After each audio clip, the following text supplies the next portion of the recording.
guys. Can I give you that? Thank you. Good morning.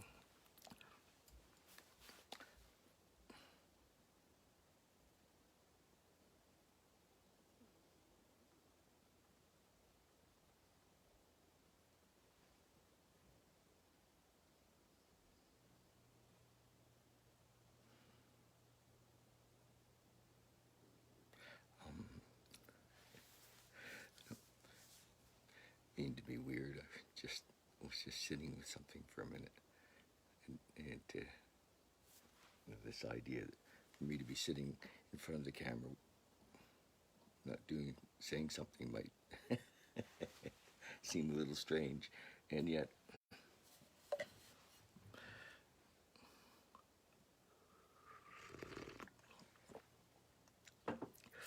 maybe I'm a little strange. I woke up this morning, and there was some time when it felt like I'd been away out of my body somewhere, and I was coming back to it, and it was just an interesting situation that I didn't feel associated with my body. I didn't feel like I was part of my body, and I got up, or it got up, and it just starts to do things. It goes and makes coffee, and it starts thinking all by itself. It starts thinking about things that happened yesterday, and literally just I recognize that I'm not the body. You know, there is an I am that's beyond the body, and this morning as I woke up, hi Kathy Lynn, I haven't seen you in a while. This morning as I woke up, I felt like I was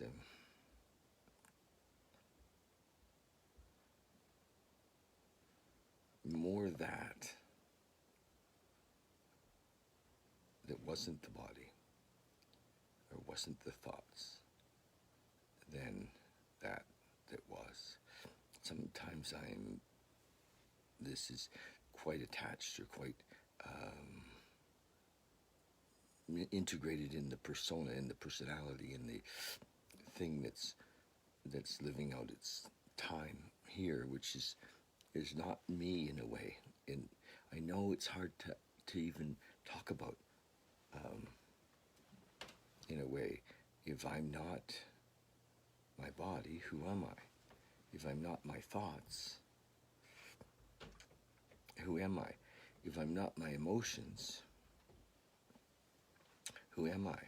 And it seems like the more that I move into this other thing, the less associated, hi Jennifer, the less associated I am with hi Toby, the less I'm associated I am with this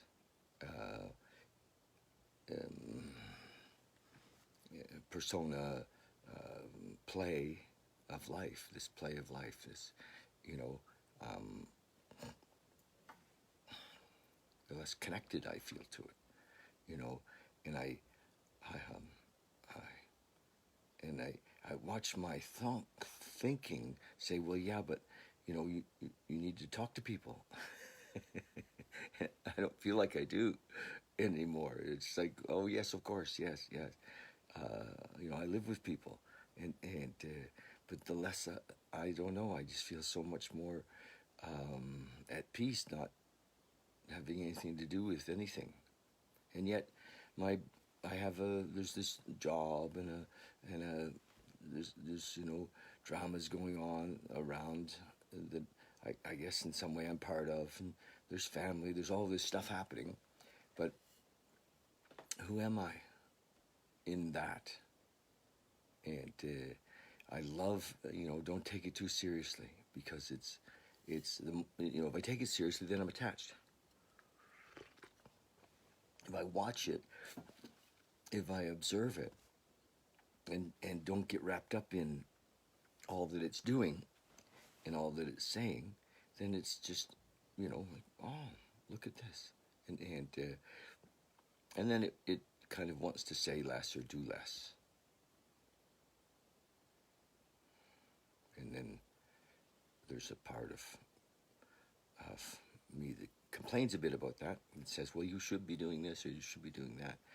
And yet there's another part of me that's quite at peace to not do anything. I think I could sit in my room, in this room, for days and and be fed.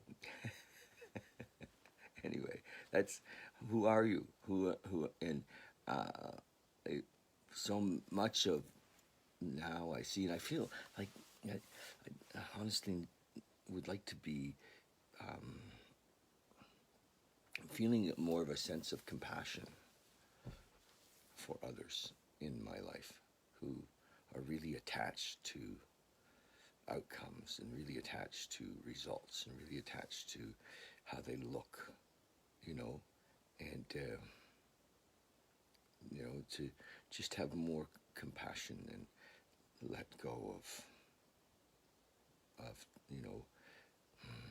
sometimes I even have judgment comes up, so I watch the judgment. And I guess that's all there is to do with that, is just watch the judgment when it comes up. And my preference would be to be more compassionate. My preference would be to be more compassionate. And in watching, because for the most part, I mean, most of us are really attached to our identity, period. And we think that's who we are. And, and so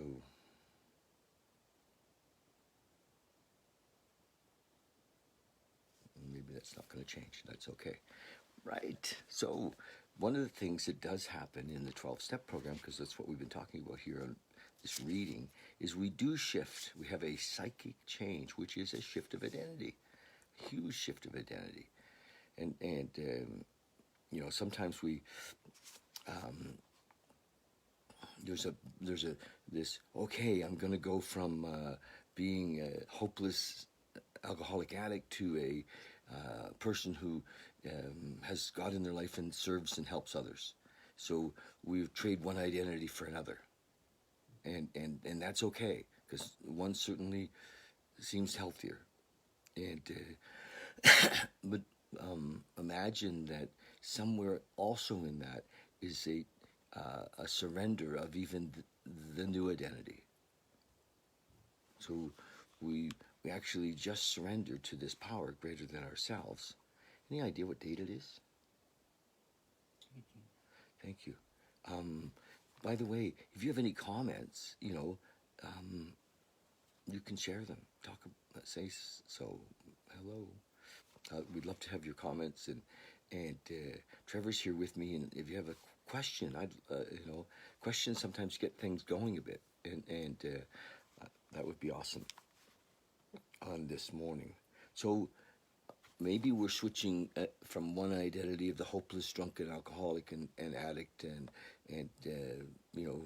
drama queen or king, to to not knowing, to living actually in each moment, living in the freedom of the moment, not attached to our identity, not attached to our story. Oh look, Trevor just put up. If you have any questions, just say something, and that would be wonderful. So, so that's the psychic change that happens from being the fearful, self-centered controller to living at peace, living at in faith in each moment that we don't know, and it's okay not to know. It's okay not to know, that we just trust in this higher power. We trust in love. We trust in the moment. We trust in God, whatever we want to call it. That, well, if you think so, Jason says, easy to say, hard to do. And practice, practice, practice. Keep the focus on that. At least we know what it is that we're moving towards, which is beautiful. Before, when we were in this hopeless state of mind and body, we didn't have any idea what we were moving towards. Now we do. So it's a much more amazing state of having a something to shoot for. Not only that, but people around you who are living it. Joe, yes, we're not alone in that journey, Jason, and I love that we have such a great connection. Thank you. I love you. I'm going to read June 18th. I never know what they're going to say. These were written 1954-ish, right? And so the language is interesting. Lots of the other 12-step programs were never even thought of, let alone, like CA and NA and SA and EA, Emotions Anonymous, and Overeaters Anonymous. All of these 12-step programs that are saving lives were not even thought of in 54. We were only 19 years since Dr. Bob had his first sober day, so it was very early in 54, and this book was written. It's a beautiful little book. Thought for the day: the AA way of living is not an easy one. Oh, they agree with you. That's exciting. That's so neat, Jason. The AA way of living is not an easy one, but it's an adventure in living that is really worthwhile. What have I been saying? And it's an adventure because we don't know what's happening, what's next. And it's so much better than the old drunken way of living, and that there's no comparison. Oh my gosh, that's so fun. Our lives without AA or the 12 steps our lives without AA would be worth nothing. Oh yeah, okay, would be worth nothing. Yes, well, we know that because we were there, and many of us were, on the ready to jump, ready to hang ourselves, ready to, it was a desperate, often for many of us, a desperate situation. So our lives were not really very worthwhile. So we didn't see it if they were. With AA, we have a chance to live reasonably good lives. It's worth the battle, no matter how tough the going is from day to day. It's worth the battle, no matter how tough the going is day to day. One day at a time. Anybody can get through one day. And they just add up. And we're changing, we're growing, we're expanding with each day. And sometimes we can't even see it. It's not discernible until one day we look in the mirror and say, wow, who is that? Who am I? I don't even know who I am anymore, which is a beautiful thing. Isn't it worth the battle, is his question from that. So, any thoughts? Oh, my coffee's so good this morning. I went to the Light Cellar the other day, and Malcolm suggested, and Danae suggested, a little ginger as well in the coffee. So turmeric, lion's mane, changa, grass-fed butter, MCT oil, a little turmeric, and a drop or two of lemon oil. It's really beautiful. Okay, meditation for the day. The spiritual life has two paths. One is the life apart, the life of prayer and quiet communion with God. You spend this part of your life apart from God. Let me try that again. The spiritual life has two parts, he says. One is the life apart, the life of prayer and quiet communion with God. You spend this part of your life apart Apart with God. Oh, apart with God. Awesome. Yes. Every day, your mind can be set in the right direction so that your thoughts will be of the right kind. The other is the life impart, imparting to others what you have learned from your own negative experiences, the victories you have won over yourself with the help of God can be shared with your fellow man. You can help them by imparting to them some of your victory and security which you have gained in your life apart with God. Nice. Beautifully said, eh? That's the deal. The spiritual life. Is there any other? It's pretty beautiful. So, if you don't have this little book, get it. Actually, we post these with the writing on YouTube. Trevor does it every morning for me, and thank you, Trevor.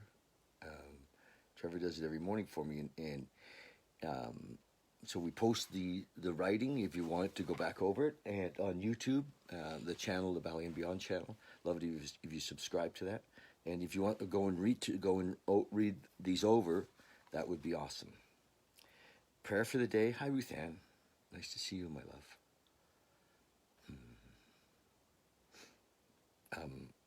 Prayer for the day. I pray that I may grow strong from my times apart with God. I pray that I may pass on some of this strength to others. Yeah. I pray that I may grow strong with my time apart with God. I pray that I may pass some of this strength to others. Beautiful prayer. So that's it. Every day, my little message was, remember that we tend to get attached to the dramas in our lives. Just to surrender that. Just to recognize that we're not the dramas. That we're not, our thoughts. We're not our emotions. We're not our fears. We can't actually lose anything.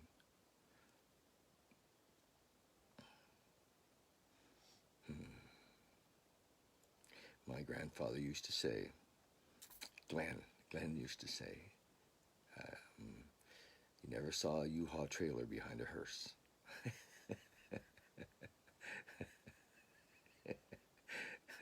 None of this is going with us. It's all just passing. But you were you before you were born, and you'll be you after you're born, after you die. So just tap into that sense of you that's beyond this. Yeah. Okay. Love you guys. And do you remember that? The U-Haul trailer. Ruth Ann is my sister. Love you, girl. Beautiful. Okay. Gonna go. That's it for today. That's it. Love you. Bye. Oh, I remember. I wanted to remind you that we are ambassadors of love. And Terrence, there you are again. We'll talk about that. I want to talk to you before Monday about that. It's not a free-for-all. I see you're excited about being there Monday, and so let's chat in person before then, okay? Thanks, buddy. I love you all. Ambassadors of love. You are ambassadors, love. We just to acknowledge that. You don't have to do anything. Just be an ambassador of love. Happy, joyous, and free. Bye.